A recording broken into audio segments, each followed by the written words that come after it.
Welcome back. Lulo is a company making it easier for families to put food on the table every year, month by enhancing the social safety net, starting with the WIC program. With over $1 billion in WIC benefits going under redeemed each year, Lulo is working to change that, aiming to put food on the tables and dollars back into local businesses. Joining us now is the co-founder of Lulo, Dani Lopez. Dani, thank you so much for joining us. Thanks for having me, Kevin. Now, can you tell me a little bit more about Lulo? Sure. So to set the scene a little bit, City Harvest recently released a report with the Robin Hood Foundation talking about how 1 in 3 New Yorkers recently visited a food pantry, and 1 out of 4 children doesn't know where their next meal is coming from. We see that New York is one of the most expensive cities to live in. That's not news to any of us, right? Housing, childcare costs, but food especially have skyrocketed. So within this context, we're trying to make sure that families are using the resources that exist, particularly when it comes to social safety net programs like WIC or the Women, Infants, Children program. We see a lot of challenges. So with Lulo, we're really focused on bringing more food to families every month, and we build free tech tools to support them in that process, starting with WIC. Now, I think this is an amazing, just initiative and effort to help so many people who need this. I'm curious to know what brought you to this work. Sure. So I'm a Bronxite. I'm Dani. I'm from the Bronx, and I actually was a WIC baby myself. So I grew up with a single immigrant mom, and a lot of the opportunities that I've had in life were made possible by being able to access the resources, whether it was SNAP, whether it was food pantries. But while resources exist, for so many of us, we don't know, we don't have the information to access this. So part of my own personal journey has been trying to understand these systems deeply and trying to create ways to get this information to be actionable for our families, right? With the WIC program itself, like you mentioned, there's over $1 billion that's unredeemed. That's over $1 billion in food that's lost for families, and that's lost opportunity. So our job really is to take technology, take design, and to create new digital infrastructure to unlock all of this for our communities and for our families. Now, with that, how does Lulo actually help families maximize their WIC benefits each month? So what does that look like? Yeah. So we've been out working with, at this point, over 110 families to really understand the pain points of the WIC program, especially when it comes to the food redemption issue. So we've interviewed families, we've gone shopping with them, we've gone shopping for them, and the biggest pain point is just in actually identifying what food they're eligible for. So part of what makes WIC unique is that unlike SNAP or food stamps where you get a dollar amount, WIC gives you an item allowance. So you'll get 36 ounces of cereal, 32 ounces of yogurt.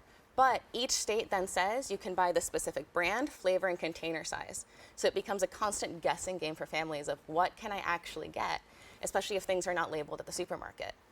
In New York State, there's over 19,000 allowable items. And it can be really hard for families to actually figure this out. They might go down the aisle. Imagine you're a mom. Let's say you're someone like Jessica. She's a single mom, right? Working full time, going to school in the evening. She has a 2-year-old. Doesn't have that much time, is going through the aisles trying to scan items one by one to figure out, is this eligible for me, is this not? She grabs a box of Cheerios, takes it to the counter. Great, is about to check out. It's the wrong size. She doesn't have money out of pocket to pay for it, right? The transaction freezes. People behind her start talking about, oh my God, the WIC lady, right? The cashier's annoyed. So all of this means that she might not leave that day with the food for her baby, right? And she might not come back after having such a negative experience. So with Lulo, what we actually built is a mobile app where families can link their specific WIC benefits, and we'll show them exactly what their balance is for the month, what they're eligible for based on their unique benefits. We also provide support through a barcode scanner that works offline, because like sometimes you get 20 feet into the store and you lose all signal, right? So we want to make sure that this information is accessible to families. And on top of that, one of the things that we're really proud to offer is human customer support, because it can just be very overwhelming, and not everyone will know the nuances of the WIC program. It is complicated, right? And it can be really isolating, especially you're a single mom. Who am I going to call for help? Well, Lulo is there, and we provide this in English and in Spanish.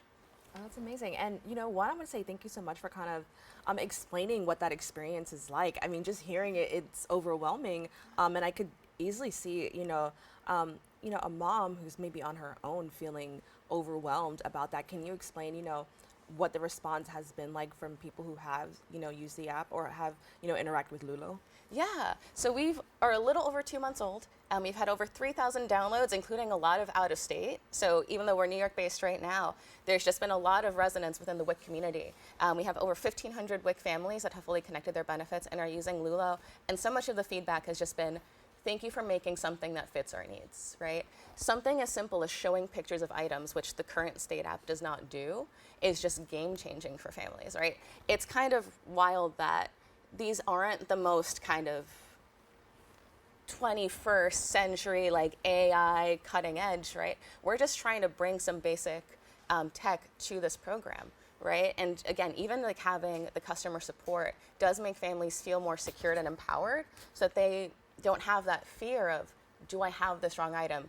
Even if I do, there's someone there who has my back. And I think that's so important, especially when we're coming from communities where we don't feel supported by systems. Now, I also want to add that just because we're here in New York, there's so many different people, backgrounds. How does Lulo's platform take into account the diverse backgrounds of the family it serves? Yeah, so we're really aiming from day one. We're available in English and in Spanish, right? So we're trying to make sure that things are accessible as possible and are really reliant on clean, easy UI, and a really beautiful user experience that is more reliant on pictures, is trying to help as many families as we can, regardless of language. Since we are a small team, we're actually 4 people. Oh, wow. Yeah, we're very small, but we're mighty, we're scrappy.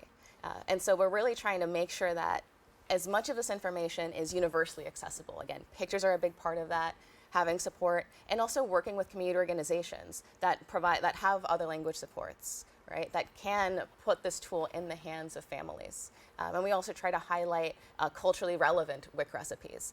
One of the issues with the WIC program is that a lot of the food skews towards a more like white American diet. We're talking about families like Latino, African American, Asian families. Like WIC is very dairy heavy. A lot of us just cannot digest that amount of lactose, right? So we try to make it clear that, hey, you can request different items, right?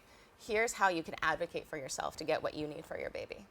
Now, how does Lulo also help families, outside of food? So maybe that's any resources to help with a new baby. Yeah, that's one of the features I'm particularly proud of. I think one of the things that we don't do well in the social service world is think about people as whole beings, right? Where instead of saying, hi, I'm Dani, I'm a WIC participant, right? I'm Dani, I'm a mom, right? And I happen to have WIC benefits, but I have other needs than just the WIC program. And the WIC program itself is amazing at helping families with diapers and referrals to SNAP and other services, but we know that families need more help, right? So we basically lean into this idea of digital infrastructure and say, we know WIC families have children under 5, they're struggling with food, they might have other needs. Let's put this all in one place, whether it's a map of food pantries that are local to you, here's these diaper banks, here's workforce programs that might be helpful to you, here's hotlines to get perinatal providers of color, right? So we work with the Bridge Directory on that. We're really trying to help families tap into the community resources that already exist that they might not know, because it can be really hard as a nonprofit to do this outreach, right? But we have a large growing audience, and we see this as a great reciprocal relationship, right? We share these resources for communities, and we want to also work with community partners to share Lulo. And can you explain how your organization has helped, the South Bronx specifically? Yeah. So again, I'm from Highbridge, proudly from the South Bronx, and we've worked really closely with Morrisania WIC in particular. So from day one, South Bronx families have been a key part of designing Lulo and testing it out. Some of our largest user bases are here in the South Bronx, and we've seen that families not just feel more confident in WIC shopping, right, but they're actually redeeming more food. And part of this kind of vision that we have is changing the expectations that we have of services, right? I think when we see that our communities are so underinvested in, right, we see that we're devalued, we have very low expectations. And part of the uniqueness of the WIC program is that, like I mentioned, it's a food allowance, right? So you don't have to worry about price. You don't have to just get stick by the government cheese principle of the cheapest, least appealing thing is what I can get, right? You actually have a lot of options and choice. So what we've been doing with Lulo and what families have been really resonating with is this idea of, hey, I don't have to just get the plain store brand yogurt. I can get the high quality Chobani Greek yogurt, has more protein, has healthier fats, has like flavors. My baby actually gets to eat flavor. Whoa. And putting that choice, putting that power in the hands of families that they didn't know that they had. Well, Dani, I want to thank you so much for joining this. I honestly learned so much, just about this program and then what your organization is doing to help those within this program. So thank you so much. I think it's an amazing initiative, and I'm so happy that we're here talking about this because I know our community needs this. So thank you. Yeah, thank you so much for having me. For more information, you can visit the website at hellolulo.com and follow them on Instagram at hello.lulo. Don't go anywhere. We'll be back with more Open right after this.